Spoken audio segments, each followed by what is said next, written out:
O equipo de estafas telemáticas da Garda Civil de Noia identificou un veciño de Boiro como presunto autor dunha estafa cometida por internet. A investigación iniciouse a raíz dunha denuncia presentada pola vítima na localidade alacantina de Cribillente.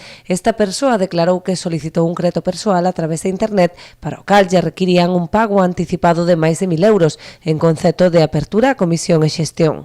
O presunto estafador, que se facía pasar por representante dunha empresa financeira, quedou cos cartos sen proceder á concesión do crédito.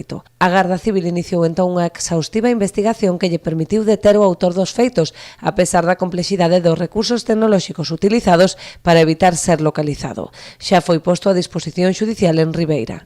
Noutra orde de cousas, os axentes da Garda Civil de Noia procederon tamén á detención do presunto autor dun roubo con forza cometido a mediados de novembro nun establecemento hostaleiro de Lousame.